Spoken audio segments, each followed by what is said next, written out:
What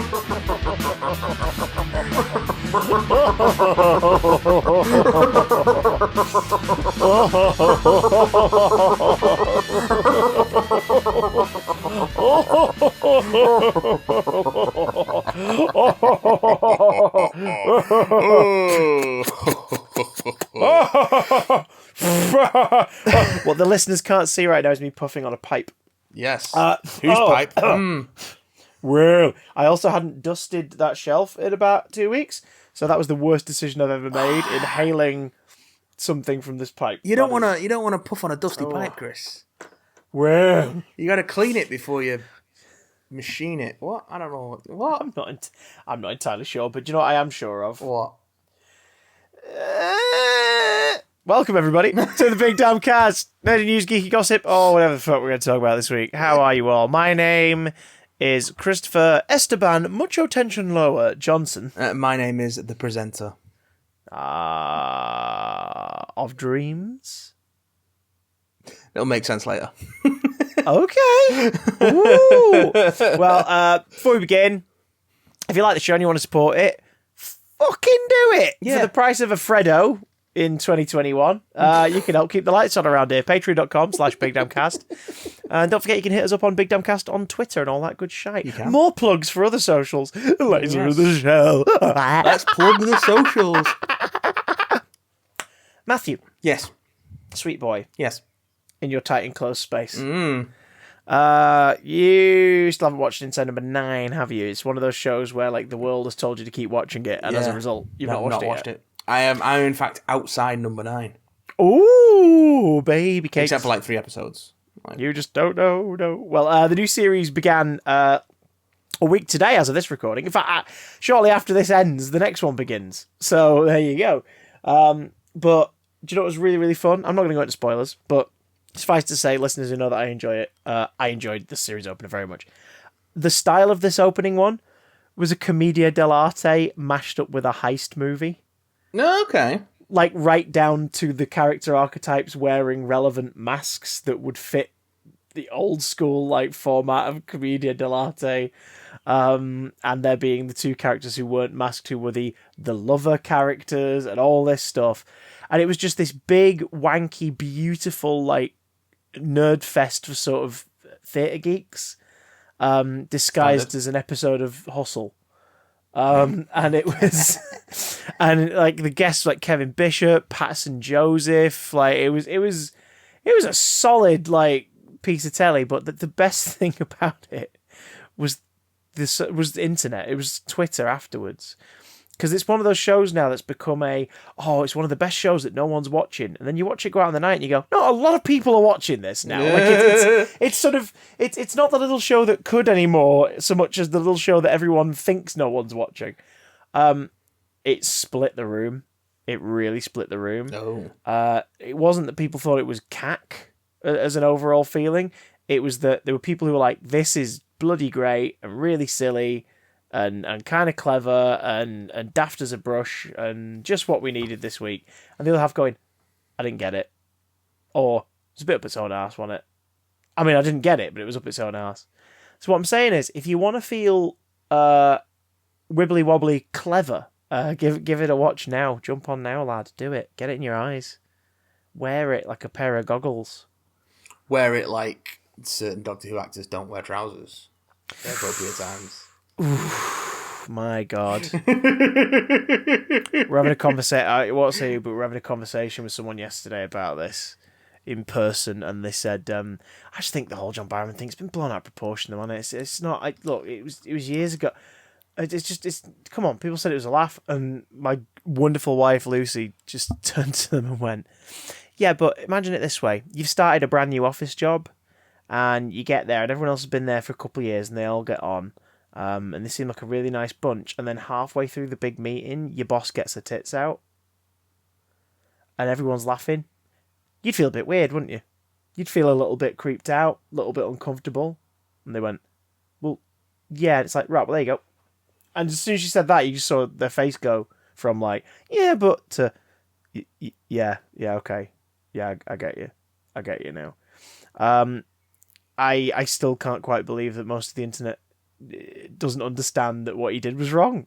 People It going, boggles the mind, oh, doesn't it? yeah, it's like everyone thought it was fine. It's like you don't know that everyone thought it was fine. You know that Eve Miles thought it was fine. You know that Gareth David Lloyd thought it was fine on that one occasion. Blah blah blah. That's what you know. You know that everyone said that they thought it was fine.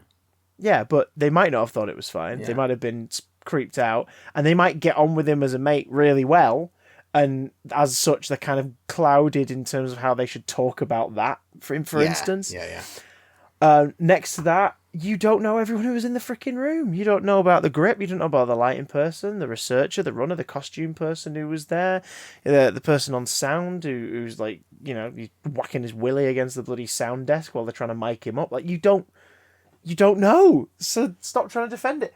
And John Barrowman he's fucked it. He's fucked this. He's really fucked this because he hasn't just put out a statement to say, yeah, it was wrong. I'm sorry about that. I genuinely am sorry, and it was never meant with ill will, and it was never meant X, Y, and Z, and I did that and the other, and it's a bad example. Please don't jump to my defense. And then bugger off for a little bit, give it that bit of time, because what he's done isn't an unforgivable act of horrid torment. It's still not good by any stretch of the imagination, but as a human, I think people would be willing to hear him and forgive him in time. The fact that he said fuck all and has just kind of gone quiet speaks volumes. Yeah. He doesn't feel that it was wrong. You get that sense that he doesn't feel it was wrong. Did you read the thing about Jane Tranter, who was head of BBC Drama? She reprimanded him in 2008 when she heard about it happening on the set of Torchwood.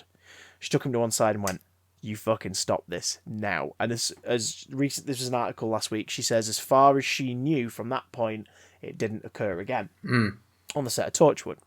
That's in 2008, a couple of years into Torchwood's production. But there are stories of him doing it on the 2011 set of Miracle Day. So then she wasn't involved in it again by this point. So it sounds awfully like a case of, well, the person who told me off isn't around anymore, so I'm going to keep doing it. While Stephen Amell was chained up in a scene during Arrow, apparently John came over during the setup for the scene and licked his abs. Yeah, and again, if everyone was all mates and jokey, sure, but Stephen Amell has been very, evasive about talking about John. Yeah. Since that series, or whatever that incident happened, the recording. And on top of that, there was a thing on Radio 1 in 2011, 2012, where he was asked about, apparently you've been known to flash on sets. We don't have to worry, do we? And he went, is the webcam on? Here we go! And he got his cock and balls out, and the producer managed to cover the webcam up in time. And a casual, sort of very brief apology from the DJ was offered at the end of the show 3 hours later, in case anyone was offended. But you're like, yeah, that's being reprimanded for it, being made an example of by your boss in 2008, and then still doing it over the course of the last 13, 14 years. So if anyone's leaping to his defence, think before you do that. If anyone's going, I wanted to listen to the Torchwood audio Absent Friends and it's been pulled from the release schedule, cool. I'm sure Such a Body, the runner on Torchwood, didn't want to have a cock and balls in their face that they didn't ask for, but they got it, so maybe have some perspective. And to those who are going, well, it's not as bad as what Noel Clarke did, you're right. It's not as bad as what Noel Clarke has supposedly done. That is a true thing. Doesn't mean it's not a bad thing. Yeah. You know what I mean? If you forgive John, fine. But have some respect for the people who need time to kind of go, yeah, I don't really want to see him everywhere right now. But also bear in mind that if you quote unquote forgive John Barrowman, what has he actually done to you personally that you need to forgive him for? Yeah. Art from artists, my friends. If you want to still watch and listen to stuff he's in, go for it. Just don't tell everyone else that they should do too, and that not doing it is giving in to the woke media and all this shit. Shut the hell up. I'm just not sure that you can forgive someone for something they've done to somebody else that hasn't affected you in the slightest. Yeah. I'm not sure that's your forgiveness to give. Exactly. It's not giveness. Wait. What's the opposite of giving? Don't answer that. On a slightly Doctor Who related tangent. Matt and Chris, two lifelong Doctor Who fans, reluctantly touch on Doctor Who, but not inappropriately. I did a bit of charity shop diving this weekend with the old man. And of course he found some Doctor Who tat, as he always does. He's a magnet for it. He's a Doctor Who tat magnet. A tatnet. One might say. So he's buying this Doctor Who thing that he's found, and the guy at the counter's like pointing at the picture of David Tennant and going, "Oh, best Doctor Who, best Doctor Who ever. It was Tom Baker when I was growing up, but then he came along and he was the best one ever." I'm like, okay. And then the guy's like, "I haven't liked the last two though. The problem with Doctor Who now is every episode's got a message. Not like it used to be." And I'm like, oh god. And Dad's just like, yeah, sure.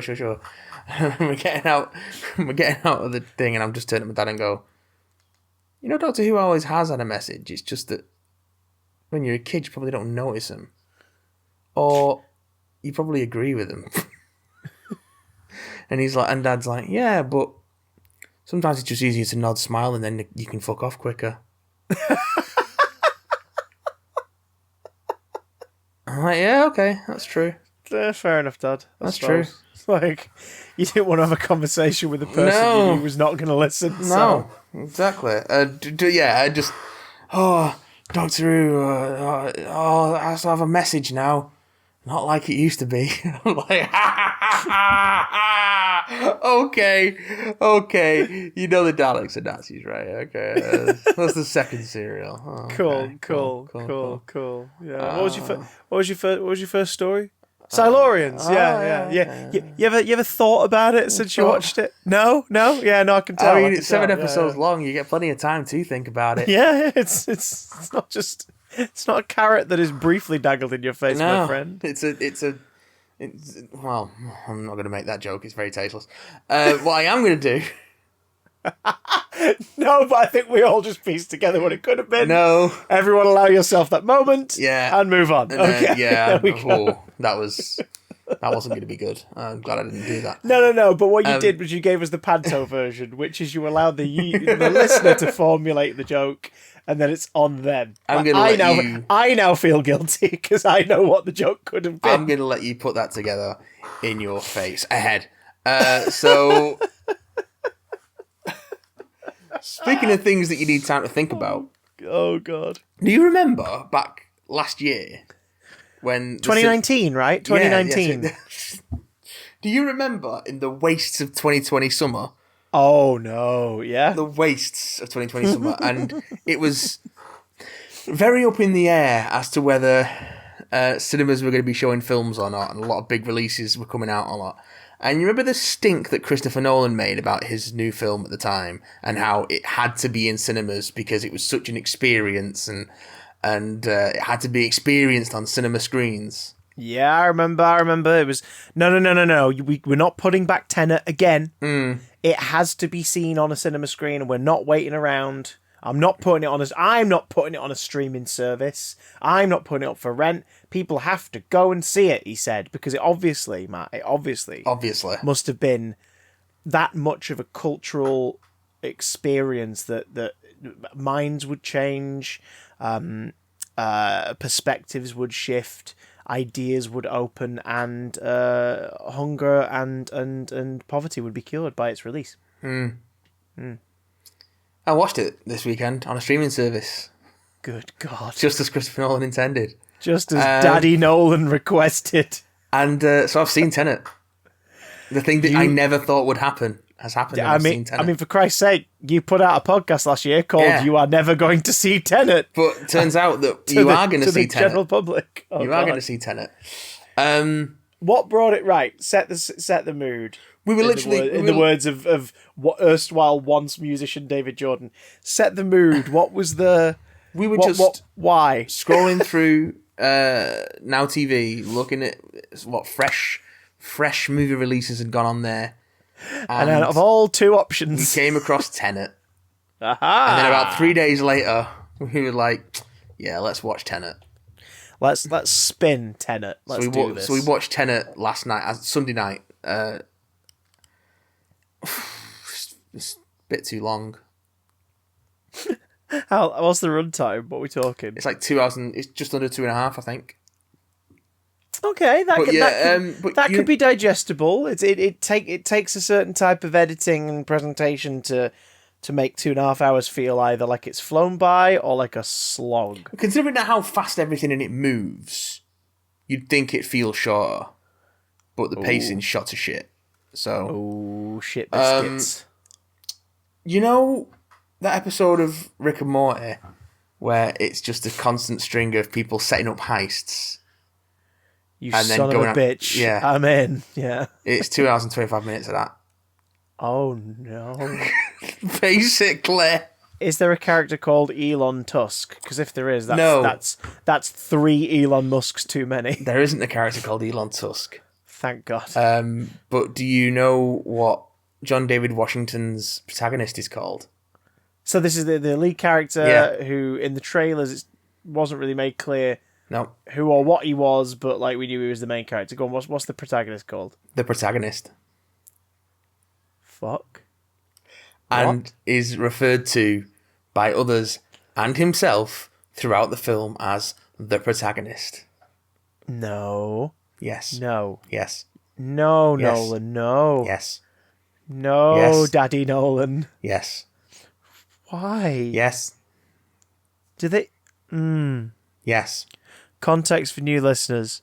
We quite enjoy a lot of Christopher Nolan's films, but over the years we've sort of become aware of his techniques, his tropes, and most importantly, his rather bizarre ego when it comes to storytelling. And no, my vision is unshakable. It is unwaverable. It is the correct way to do things, which has resulted in many a conversation of, yeah, but why did that happen? Or, but if this had happened, then everything falls apart. Or that character's ideology isn't sound at all. What is this?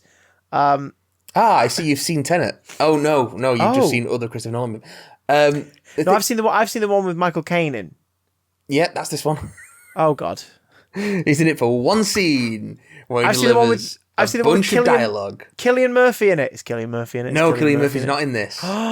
Peaky Blinders made him unavailable. No Cillian Murphy in this. Can you guess which character would have been the Cillian Murphy character? Because let's face it, he would have been in it if he could have been. I think he might have been the Robert Pattinson character, you know. Okay. Oh fuck! Of course. Who is great in this? Like, I'll say this up front. Like he might have been the villain. We'll see. But we won't see because he didn't do it. I will say this up front. This, as with fucking all Christopher Nolan films, because for some reason people are lining up around the block to work with them. This has got a fucking stellar cast. Like, yeah. Oh yeah. It he never disappoints in terms of the names he gets.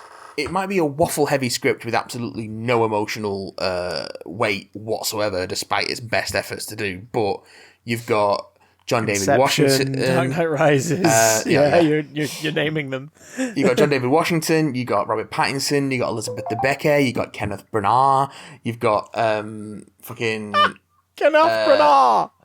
Brilliant. You've got fucking Aaron Taylor Johnson. You've got Fiona Dourif. You've got other people as well. His name's blanking. Michael Caine. Is Michael Caine in it? Got Michael Caine in it for a scene. There's a couple of other notable folks. Let me pull up the cast list. Because he's a Bollywood actress who's got like a massive career in India, and this is like a first American film. So this film's super popular in India because of it. Where is she? What is her name? I'm curious as to what the Mumbai movie posters for it would have been Dimple Kapadia. How they would have justified her being on the poster. Is she a main character, or is she just sort of like she's a pretty central character, to be fair. Okay, fair dues. Yeah, fair dues. Clements Pose is in it as well. All right. Do you know what? Do you know what's hitting me here? What? This is a more evenly gendered cast for a Nolan release, because more evenly gender and racially balanced cast. Yeah. Usually it's a big old white sausage fest for the most part. So this sounds like there's definitely more variety of actor and background, totally. And Okay, that's all right. Okay, Also, okay. You got me so far. In terms of like Hollywood vanity, not a movie which is afraid to show its 5'9" protagonist walking next to the 6'3" female lead, which is always refreshing. Yeah. Mind you, it's harder to make everyone look the same height as Elizabeth Debicki because she is 6'3". So there's no cheating. There's no platform heels on the actor in his boots, or digging a trench for John David Washington's 5'9". Okay, and he's not a tall man. He is, however, incredibly fucking cool. I mean, I know that, but what about in the film? Like the where the script falls short, the actors in this really bring their sizzle to it. Like all the stuff with John David Washington and Robert Pattinson sort of sizzles. The stuff with him and Elizabeth Debicki is really good. Kenneth Branagh is a just really good menacing villain. Very cold fury. So what I'm getting from this ensemble piece, got a baddie, a protagonist with the clever name of the protagonist. If you were writing the blurb on the back of the DVD, what is Tenet? Right, so Tenet is about a... Can I stop you there? Right, so ... will not play on the back of the DVD. Okay. We're paying for the ink by the word. So, and if you could deliver it to me in the Don LaFontaine trailer voice, I will accept "In a World" as the opening of the blurb. A CIA agent is drawn into a shady world of terrorism through time. Oh, shit biscuits. I'm excited. Second paragraph. The science of inversion has given rise to objects that move backwards through time in a war with our own future. The protagonist must cling to the Tenet. It sounds like someone grabbing hold of a teat. So, I mean, that works as a blurb. I still have no idea what the film's about. So basically, except time travel. Time travel's in it. Sort of. So spoilers for Tenet from this point onwards, because it's difficult to discuss the concept that much without going into spoilerific stuff because of the way that the plot works. Spoilers for Tenet, and the backwards edit, which is also called Tenet. Okay. Yes. Is the palindromic title part of the structure of the movie? Yes. Okay. Palindromes all over the place. Okay. The biggest problem with this movie is also the most impressive thing about it is that how clever it is. But it's so clever, it's obnoxiously clever. It's the epitome of Christopher Nolan going, aha, look at how clever I am. This, I'm very, very clever. I'm very, very clever. We had to crash a plane into a hangar for a sequence, so we just bought a plane and crashed it into a real hangar because it would... That's the thing that they did. There's like no CGI in this film. Okay. Or like very little CGI. I mean, I love that he champions practical effects, but it's also weird that it's become the Tom Cruise. I did that stunt like fetish thing for him. It's very much that. It looks great, but like when there's a central fight sequence, it took a month to choreograph. A month to choreograph. Yeah. Oh God. Okay. Not shoot, not rehearse, to choreograph. Then you're just like, okay, fine. No wonder we get that fight sequence twice. You want to get your money's worth. So, do we get it forwards and backwards? Well, from the audience's perspective, it's forwards both times. It's just that okay, right. It depends. I'm starting to remember the trailer a little bit now. Yeah. So basically, what it is the final scene of Doctor Strange, but for 2 hours. Yes. Okay. No, there's an action cold open of like a raid on an opera house, and during it, our CIA agent protagonist Hey, Protagonist, come over here. Do you want your coffee? He goes to Starbucks. Protagonist? Yeah, that's me. That's mine. Thank you. He gets saved by someone, but he notices that the bullet they saved him with went backwards. It was already in the masonry he was in front of, and then it went backwards. And that's what saved him. Wait, he was saved by a bullet? You mean someone shot in front of him? Yeah. But they were shot in reverse? Yeah. Oh, that's weird. But anyway, the operation goes south. He gets captured by some fuckers. And then, the dreaded some fucker gang. Yeah, he gets captured by whatever terrorist organization did it, and his partner gets tortured to death, and then he gets tortured almost to death, and ends up taking his suicide pill. And then he wakes up. Oh, I think I'm saying the credits roll, and Christopher Nolan laughs for 2.5 hours in front of you on screen. He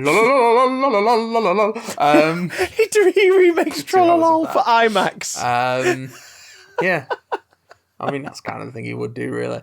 And he wakes up, and there's a guy there who's like, yeah, the suicide pill was fake. We pulled you out and repaired all the damage to your mouth because they pulled all this guy's teeth out.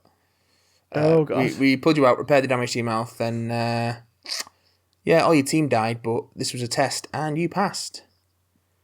And I can only tell you one thing. Well, I can show you one gesture, which is like I can do it now, but it's not going to show to the audience. But your interlocking hands, like that. Yeah. Okay. I can show you this gesture and a word, Tenet. It'll open doors. The right doors and the wrong doors. But I don't know any more than that. So, he goes for the cyanide capsule. He dies, but he isn't dead. It's fake. He's woken back up, and they've repaired his dentistry hiccups. And now they're going, here's the church, here's the steeple, open the doors, here's the Tenet. The thing you need to remember. But that's all I know. Yeah. Huh? Yeah, so basically he just gets sent back off and he's sort of like shepherded over to this place. There's a place and there's Clemens Posey's a scientist woman and she's like, oh yeah, these are inverted objects. These are objects that move backwards through time. Well, first thing she says is, hello down there. And he says, Tenet? With his fingers interlocked. So basically, it's just this. So the first like half hour of the movie is just this info dump. Apart from this cold open, it's this cold open action sequence, and then it's this big info dump of inversion, what inverted objects are. We're at war with our future, we think, but we don't know because the technology to send stuff back in time hasn't been invented yet. But there's so they think that they're being attacked by Earth in the future, who are attacking the past for whatever reason. Yes, which becomes. That's a cool idea for a sci-fi film. Like a lot of cool ideas in this film. Yeah, being because there's always stories of we're going to go back in time and kill Hitler, but it's like imagine being the Nazi guy who like suddenly sees the time traveler arrive, and you're like, what the hell's going on? And you have to try and piece together like, oh, they're trying to kill my boss. I mean, obviously, maybe don't make a Nazi the protagonist, but that idea of that you've never seen it that way around before. Well, they sort of explain it by, like, these inverted objects, like, have a special kind of radioactive signature, and so we've got loads of these inverted objects, we've got a big archive of them, and so, like, we've got these inverted bullets, but we don't know who's making them, or how they're getting inverted, but they're the kind of thing where... And there they are now! Yes, there they are now. And it's just like, it's the bit you've seen from the trailer where he's shooting the block of concrete, but he's not actually shooting the block of concrete. He's catching the bullet from the block of concrete in a gun, and that bullet's inverted. Right. Why is he doing that? Because that's... I don't know. Is this the same logic as Batman in Dark Knight? In the one scene in the Dark Knight that makes you sort of go, no, what the fuck? No, what? where he's like No, this is shooting a load of walls to measure the damage the bullet does to then determine roughly how to reconstruct the bullet shards he found inside a thing. No, it's basically the info dump of like, this is what inversion is. Here is Clemence Posey basically playing Q to fill you in what inversion is. You're not going to see her again, so none of this is really relevant. But now we're sending you on a mission to find out what's going on. And then, so we just send John David Washington out on this mission of like, go and find out who's responsible for making these bullets, and then that'll lead you back to we want to stop this war. We think that there's going to be a big cataclysm, but we don't know, so we need you to stop it. That doesn't come up again because it's clear that there's no cataclysmic event. But then, whatever. Anyway, the world building for something that then doesn't matter after the exposition. Yeah, because halfway through the movie, it inverts. You get your first glimpse. Yeah. Well, it's not your first because you see it earlier than that. But later in the movie, there's a point where the characters enter what they call a turnstile, which is basically the passage between our reality and the inverted reality. Yeah. Where everything's moving backwards. And basically the turnstiles are points at which they intersect. They're machines. And you literally go in one side of this revolving column, it moves, and then you come out the other. Mm. But then you're inverted. And all the stuff with the oxygen masks from the trailers, that's because you can't breathe inverted air. Because your lungs react to it differently. Your lungs won't absorb it. So, if you're someone who is inverted has to wear oxygen in our reality, and we have to wear oxygen if we're inverted. If we're in the inverted reality. But they sort of explain it away as like the reverse entropy. Which doesn't really make any sense. I don't know why that makes bullets that are supposed to have been dropped jump back into the act. Anyway, the whole thing is he's on this mission to find out where these bullets came from, to find out where all this inverted technology's come from. It all leads back to this Russian oligarch played by Kenneth Branagh, the protagonist gets to her through his wife, who's played by Elizabeth Debicki, who is sort of like under his control. Like he's blackmailing her to stay with him, but they hate each other. But they have a son together. And there's a whole thing with art forgery, and she's an art appraiser, and she pronounced this piece genuine, but it was a fake. So he's using that to blackmail her because he's the person who bought the fake. A whole subplot with art forgery, and that's how she gets involved. And she ends up being like the sort of Bond girl-esque like chess piece that the protagonist uses to get to the big baddie, and Neil, the Robert Pattinson character, is basically Felix Leitner. Like he's the protagonist's like sort of like partner in crime, but then as it goes on through the film, you realise that he knows more than he's saying. Like Felix in some films. Yes. Is this just a Bond structure? Has he just taken a Bond structure? Like it's a Bond structure with a time travel conceit, yeah. Yeah, aside from the inversion and the time travel things you've described, this sounds like a Bond movie.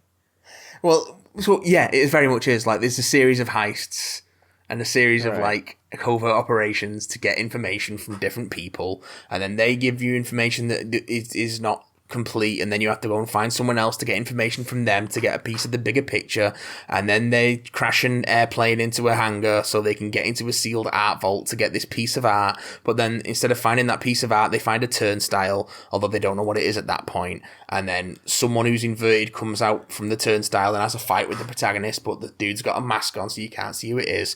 And then a dude with a similar mask on comes out at the other side of the turnstile who isn't inverted, but then you don't know that he's not inverted at that point because you don't know what a turnstile is. It's only later on you realise that the person who is inverted coming out of the turnstile is actually the protagonist inverted, later on. And yeah. So when you see it the first time round, you wonder why Neil stops the protagonist from shooting the guy in it who comes out of the turnstile. It's because Neil... Neil's gone through it the other way already? No, because Neil unmasks the other guy who comes out of the turnstile, who is the forward version of the protagonist from this inversion, unmasks him, realizes that the guy who came out of the turnstile is the inverted protagonist coming back this way, and then stops the protagonist from killing his future self, basically. There aren't enough temples on my head to massage right now. Yeah, I feel like I need. It's really clever. It does make sense in context, and you get that. That's the fight scene that you sort of see twice, because you see the protagonist fighting the inverted dude, coming out of the turnstile, and then you see it as the protagonist trying to get back into the turnstile so he can come out the other end uninverted. Because the idea is being, if you go into a turnstile, you have to find... So, if I was to go into a turnstile now, I would start going backwards in time. Okay, so you'd enter it, and then you'd immediately exit it backwards? Yes. Okay. I would be going forwards, but to that world, I would appear to be going backwards. Right. So, what I would then have to do is find a turnstile to cross back over into my reality, but it's a turnstile that would have had to have no one in it at the time, so I could have already come out of it. Right. So the reason that the protagonist can go into this, once he gets inverted, the reason that he realizes that he needs to go to another turnstile to get uninverted, but he knows where there was another turnstile because he's seen it already. Right. And he's seen someone come out of it. So then he realizes that the person who came out of it was him. You remember being me, seeing you doing that. As it turns out, Neil knows all this because Neil's working for Tenet. Who is Tenet? Tenet is an organisation to fight... I thought Tenet was a church steeple inside all the people. That's the code word. Oh. So that's how you identify other Tenet agents. Unless you don't know anything except that, in which case you're just a dude who demonstrates it and then doesn't come back in the film at any point. Well, if that's all he knows, though. Huh? So, like, someone's gone, hey, see that guy over there? We just put his teeth back in. Basically, just do this thing with your hands and then go away from him. Bye. Right, so the big twist at the end of the movie is that the protagonist realizes that he is the person who will, in the future, found Tenet. Right. And that he, in the future, will befriend a younger Neil. Okay. And Neil ends up... Neil ends up sacrificing his life towards the end of the film to save the protagonist and help defuse the big doomsday device. So there's a whole big doomsday device which will... called the algorithm, which will invert the whole world. Right. And the future want to use it because then they think they can come backwards in time and sort of invade the past. But then the people in the present are like, we think it'll just destroy everything. It'll just cancel everything out. Because you can't have things inverted. Why do the future want to invade the past? Is it like for resources? There's a passing mention that they fucked the planet, and they want to invade the past because the planet's still good. So they want to Toclafane that shit. They want to basically exist in a paradox almost of we're now going to come back and do this. The bad guy, the oligarch bad guy, the Kenneth Branagh, he's got a dead man switch set up to the algorithm. So what is his like bad guy position? Like he's an oligarch who was funding he was made rich by stuff that was sent back from the future. So he's working for the people. He's in someone's pocket. Yeah, he's the facilitator. You never see this future. You only see things that are sent back from it. Yeah. But including the algorithm, which is the doomsday device, which they have a whole scene where they talk about the woman who invented it in the future, the woman who will invent it in the future, just like she kills herself and destroys all of her research, so no one else can build it again. But it had already been sent back into the past. Oh. It sucks to be her, I guess. Yeah, I know, right? So the whole thing with this evil dude is he's got a dead man switch set up where if he dies, the algorithm triggers. Because his whole thing is about possession. Like, if he can't have it, no one else can. And there's a whole thing with his wife. So basically, he uses his wife as a hostage at one point to get the last piece of the algorithm off our protagonist. And he takes her into the inverted world and he shoots her with an inverted bullet. Which apparently is very bad. It's worse than being shot with a regular bullet. So the reason that the protagonist ends up getting inverted is because he has to take her into the inverted world so she can be treated properly. But then that means he has to get back to a turnstile so he can be uninverted. But then it's just a lot of twisty-turny, wibbly-wobbly, and at the end, and they talk about temporal pincer movements. Right. And stuff going on, and 90% of the dialogue in this is exposition and explaining the mechanics of what's actually happening on screen. And the gigantic final action climax is a military raid where you're seeing it. So you've got a team with a red armband on, who are the protagonist's team, who are they are assaulting, as the blue armband team are retreating because they already went in 10 minutes earlier because they're all inverted. So you've got two sort of military attacks happening simultaneously, and there's stuff going forwards in time and stuff going backwards in time at the same time on both sides, but also it switches perspective depending on which character you're following. So when you're following the protagonist, it's the red team that are going forward in time after the blue team's mission is finished. And when you're following Neil, it's the blue team who are inverted, starting their mission 10 minutes before the red team arrive. Oh my god. And then they cross over. But then halfway through that, Neil has to invert himself. He has to get to a different turnstile and invert himself because he realises that he's got to go backwards to help save the protagonist and keep the mission going forward, which is how it is revealed towards the end that not only does Neil know that his future self is going to die during that mission, but he was recruited by the protagonist in the future and they've been friends for years. But chronologically, this is the first time that the protagonist has met Neil. So River Song. Yeah, and it's also revealed by costume matching. There's he's a red tag on his backpack that matches up with. It's how you know it's Neil's corpse when you see him towards the end of the film, and Neil has the bag when he leaves at the end of the film. And then at the start of the film, the guy who saves the protagonist in the Opera House raid has got the yellow bag, has got the bag with the red tag on. Right. So that was Neil as well. But basically, there's a doomsday machine. It's going to invert time, so they end up doing a time-inverted mission, and they stop the doomsday machine from going off. Elizabeth Debicki gets to kill her husband and be free again, but John David Washington can't really interact with anyone of his friends anymore, and he knows he's just sent Neil to his death, but he knows that he's also going to meet Neil in the future and have that relationship with him, and then...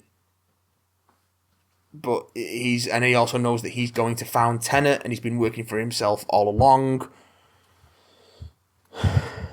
And a lot of stuff happens, and there's some really good ideas in it, but it's just waffly and confusing. And oh, look, a good action set piece. This is neat. Oh, this fight's really neat. That line's really good. That's a really good sort of zingy, cool line. Oh, Jesus Christ, isn't John David Washington charismatic? Jesus Christ, isn't Robert Pattinson charismatic? Jesus Christ, isn't Kenneth Branagh fucking badass menacing in this? Oh, Jesus Christ, isn't Elizabeth Debicki just so tall?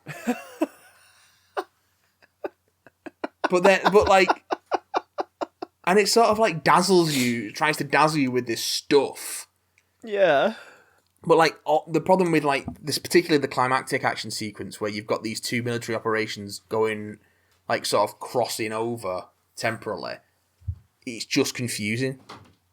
It's impressive that they've got that, because it was all done practically, or as much of it as possible was done practically. So you've literally got a bunch of extras going backwards while the people are going forwards, and like Kenneth Branagh learnt to speak backwards for the scenes where he's inverted talking to.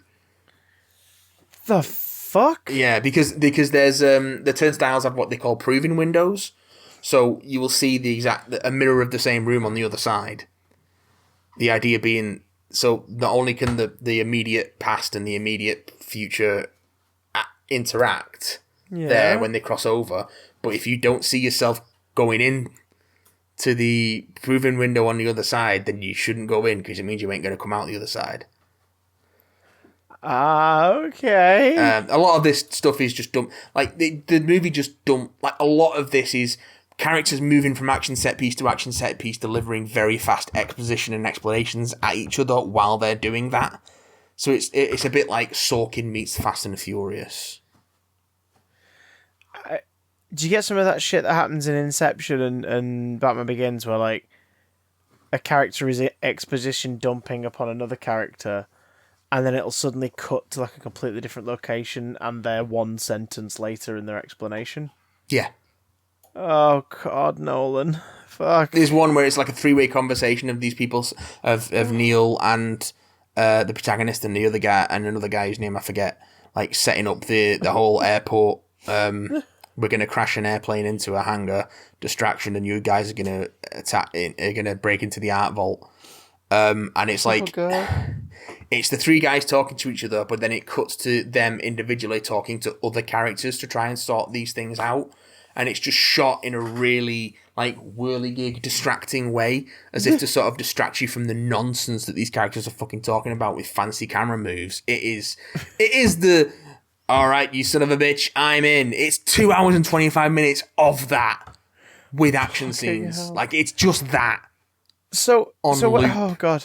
So when a character's gone through a turnstile and is moving in inverted time, yeah, to us, the audience, they're moving normally and the world's moving normally, or are they moving normally but the world around them is moving backwards?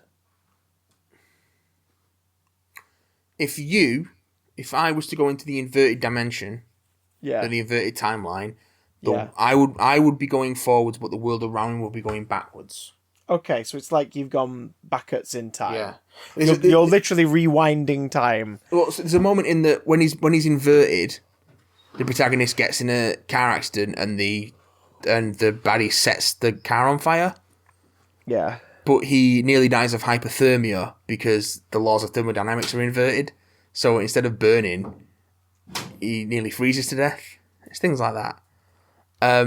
It's like during the action sequence leading up to that, there's a big car chase, and you notice that the driver's side wing mirror is cracked, but it gets uncracked later in the inverted version of it. Yeah, there's an inversion later on that uncracks the mirror, and then you see the protagonist experience that moment that cracked the mirror in the first place later on after he gets inverted. Right. So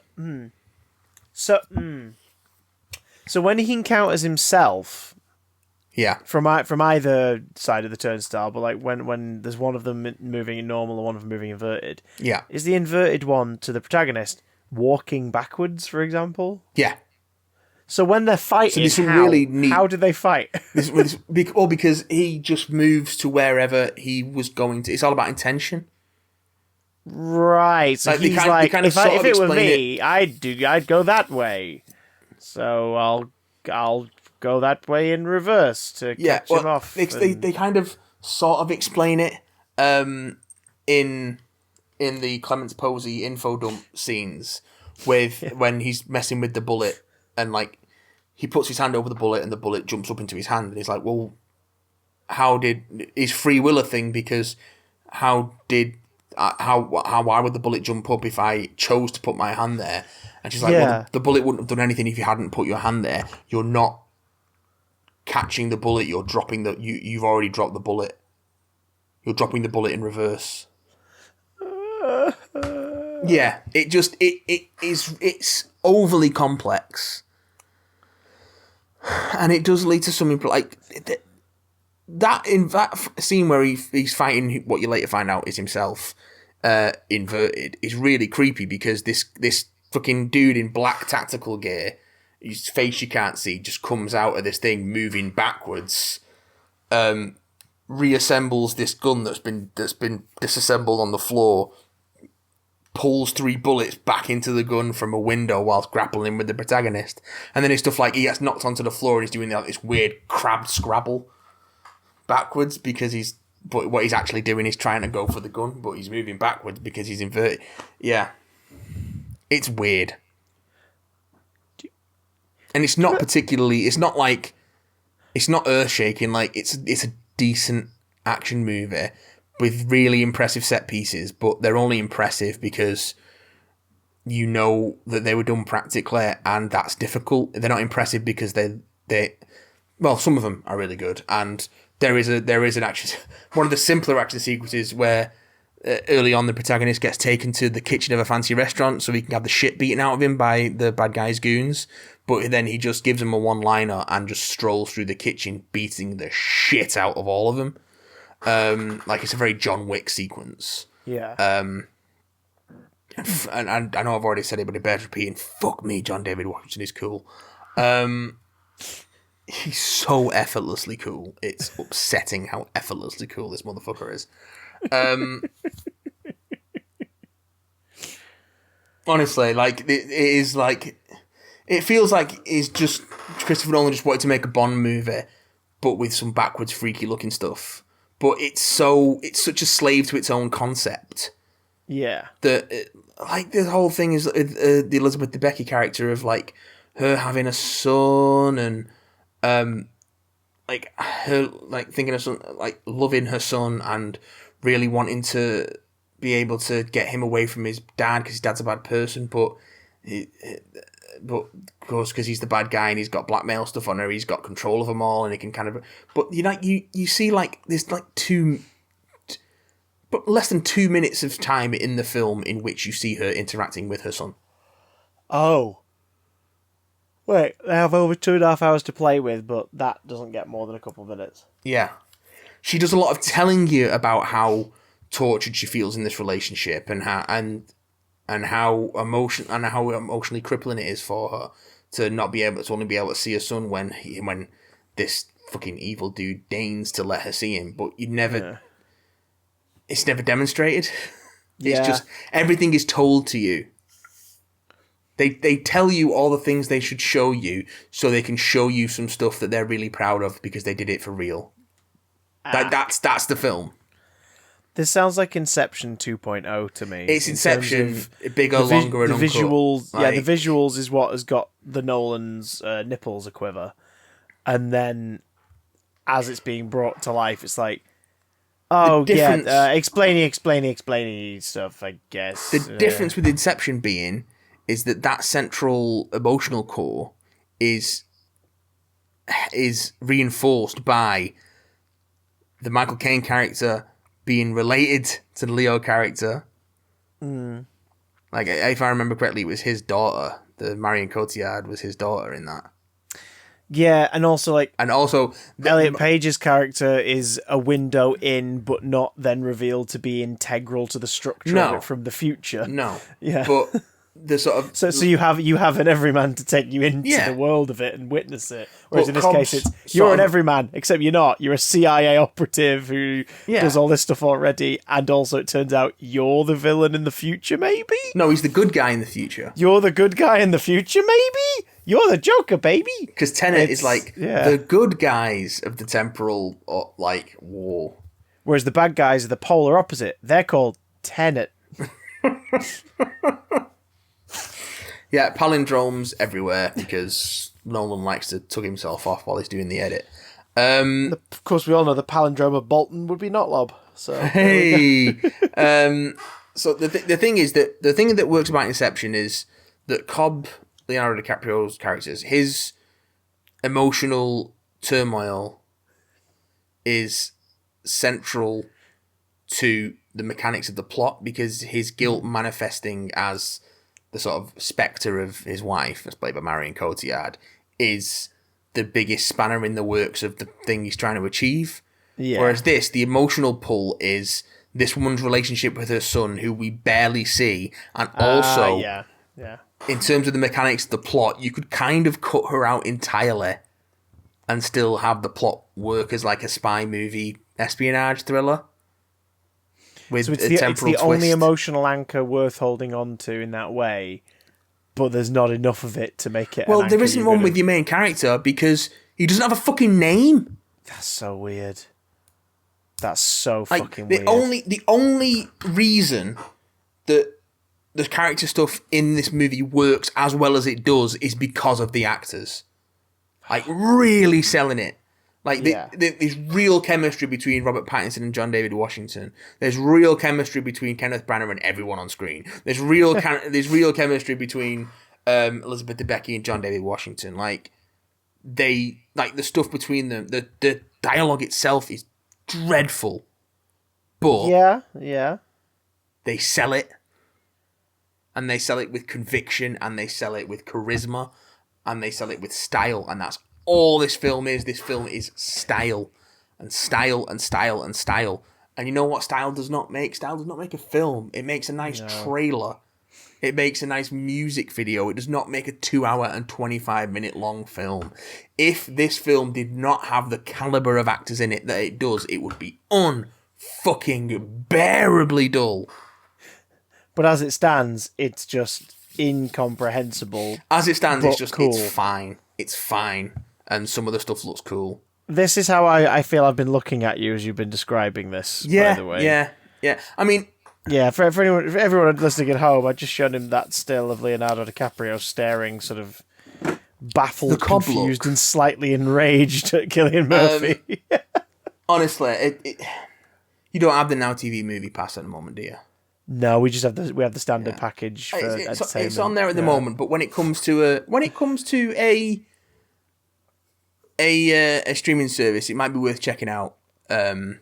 Just do what I did and just sate your curiosity, and just see if you can sort of get a kick out of the twisty turny stuff of the temporal sort of mechanics in it. But that's what it is. It's a mechanics movie. It's a movie that's so focused on its own mechanics, and it's like what put me off Dunkirk is like the whole conceit of like, well, the Tom Hardy plotline takes place over 1 hour, and the Kenneth Branagh plotline takes place over 1 week, and the Harry Styles plotline takes place over 1 day, but we're going to intercut between them all the time, and you just got to follow it. It's like... It's almost like he made Memento and then went... I think the reason people like this is because it was fucking wonky. No, that's the reason he liked it. Ah, right. Like, Christopher Nolan is the guy who's high on his own fucking supply, man. Like... I don't know why people are lining up around the block to work with that dude, because he sounds like a prick. Yeah, for starters, he doesn't let you fucking sit down on a movie set. So... Based on that, are his most comprehensible films the Dark Knight trilogy then? Because the first one, Tarantino's, like it bounces between timelines in the narrative, but then like the as Act 2 kicks into gear in Batman Begins, it suddenly becomes linear. It's like all of it catches up to itself. I think the non-linearity of Batman Begins is kind of... It's palatable. It's traditional. It's a bunch of flashbacks at the start of the film, basically. And they Tarantino it in that they're all in a weird order. Like you'll start with Ra's al Ghul, and then suddenly you'll be at older Bruce, but pre-touring the world Bruce trying to kill they're easier Falcone, and then you've got him as a kid, and then it flashes back to the I know what you mean though. It's but by the time you hit that 45-50 minute mark, you're like. And he's at the dockyard going, I'm Batman. And you're like, okay, yep, I get where we're going now. It's got a thing. Dark Knight's told in a very traditional structure. Dark Knight Rises, 5 months vanish over the course of 10 minutes in the middle of it. Yeah. But like... I think structure-wise, all of his films have been relatively conventional. The Prestige is like linear, and then it does a Saw. Prestige's execution of its... of its but were you paying attention to this? It's done in the Saw like Hello Zek montage style. Prestige, if you will. Yeah. Yeah, exactly. Yes. The effect from which the movie takes its title. Well, that's the thing. Like he does this movie called The Prestige, which has this incredible prestige at the end of it, and makes a point about explaining the concept of the prestige all through the film, just so at the end of the film he can go, that's the prestige, and do his fucking jazz hands or whatever. Do his David Caruso. Like, it's that. Like, and that's what Tenet is. It's that. It's I've created this really intricate set of rules. Now watch what happens when I run all my marbles through this set of rules. Ooh, isn't that cool? And like, some this of it marble looks goes cool, backwards. But the amount of time you have to spend explaining it, and sometimes the length of time that comes between the explanation of a concept and the demonstration of it is so long that you've just forgotten what the explanation was. So someone has to come in and fucking explain it again. So what you're saying is, just watch the last 15 minutes of Doctor Strange again, and you'll get it nice and compact with less wanky explanation or convolution, and also people going backwards for Christmas. Yeah, people the Irish are Sea. going backwards for Christmas. That's an up and coming modern reference for our listeners, isn't it? Listen, if you want up and coming modern references, you're listening to the wrong show. You come to the wrong bastard place. So that's Tenet. If you've got the Now TV Movie Pass, give it a watch. It's fine. You might be one of those people who gets a kick out of really complex films because you feel like you're the only person who can understand them. It's like, in which case, this movie was made for you, by you, in the future. Because you're Christopher Nolan, inverted. Do you think that it was the film that was worth dragging people back into the coronavirus-infested real world? Fuck no. That was Godzilla vs. Kong. And that barely got a cinema release in the UK. Christ's sake. So, there we go. It's bizarre and arousing. It's mediocre. Mediocre. Yeah, it is. Do you know what? It's speaking of... Does it surprise you? We really... Not really, no. We really need to get back to our X-Marathon soon as well, I think. Well, yeah, New Mutants is actually streaming now, I think, so... Yeah, that's what made me think. I was like, I'm pretty sure we've got that on one of the services now. I've got to watch Logan again, which is good. Yeah, and Deadpool 2. And Deadpool 2 again, which is very good. Yeah. Yeah. And X-Men Dark Phoenix, which is terrible. Yeah. And then New Mutants, which... we don't know yet. I guess we we'll do not know. Yeah, New Mutants. New Mutants.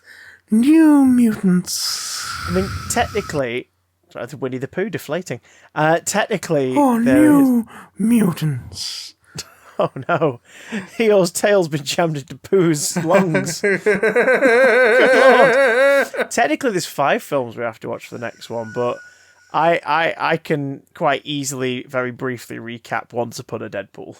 So there we go. It's Deadpool 2. I some still different think we material. should do 2 episodes personally. Oh, we think we should spread it over 2, like a dirty. Oh, you know what that means though, right?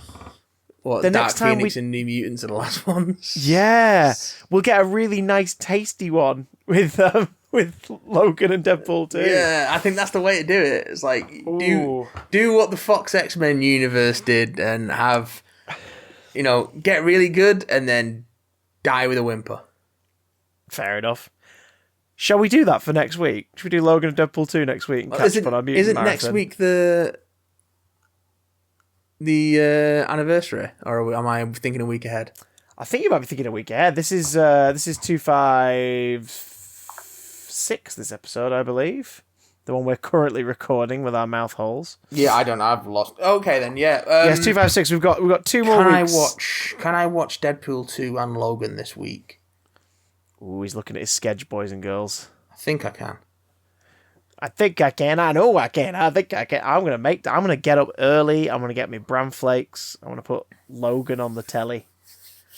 Ooh. I'm gonna make it happen. Somehow. Now, now that you've heard it, you greedy gets with your ears open, if you want to give us your thoughts on our ongoing X Marathon for Logan and Deadpool 2, if you've got any thoughts you want to bring to the table or things you're wondering what we're going to say about or think about them, then you can tweet us at BigDamnCast. You can email us bigdamncontact@gmail.com. If it's relevant to the topic, we'll talk all about it with our mouth. You can support us on Patreon, which helps keep the lights on, patreon.com/BigDamnCast. And live every Friday from 7:30 p.m. onwards is the Big Damn stream with Mayhew Wahoo, who's on the other side of this microphone. It's what me. Are you playing this week, Matt? Are you delving more into Final Fantasy VII Remake? Or are you taking us on a trip to Animal Crossing Village? I don't even have Animal Crossing. I'm the worst Switch owner ever. I'm the one Switch owner who doesn't have a copy of Animal Crossing. But you've got the amiibo of Tom Nook. Oh, I wish I had some amiibo. I tell you, some of those amiibo are real fine. Tom Nook amiibo. Woo! I don't want a Tom Nook amiibo. Oh, but he's clever boy. I'm trying to think what the most fucking random amiibo is. I want a Cloud Strife amiibo because there's a Cloud Strife amiibo despite Final Fantasy VII. Oh, I guess it is on the Switch now. But despite it being a place, because he's in Smash Brothers. So there's loads of like non-Nintendo characters who are in Smash Brothers who have amiibos. Like there's a Solid Snake amiibo. That's so weird. Because Solid Snake's in Smash Brothers, despite of having there being like one Metal Gear Solid game on the Nintendo platform in the last decade or something like that. Do the amiibos unlock anything? Are they like? Are they digital? It depends on the game. They are like they have NFC stuff in them, like Skylanders or Disney Infinity figures or whatever. Yeah. But there's no separate portal for them. The NFC communicators built into the Switch, or it was built into the gamepad of the Wii U. It was built into the new 3DS, and you could get like a dongle for the older 3DSs.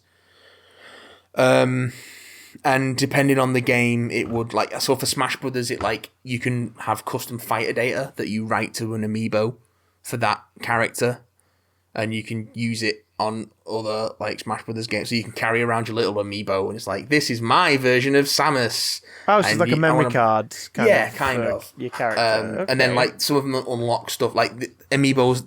There's amiibo support in all sorts of different games. Like if you can use amiibos to unlock a fucking Link, Breath of the Wild Link costume in Skyrim and shit like that. Or you can... Yeah, it's fucking weird. I have more questions for Matt. We'll see you guys next week. Alright. Bye. What does Kirby do? Oh, Kirby just eats. Kirby is Vor. I would like to sign up to your newsletter, please.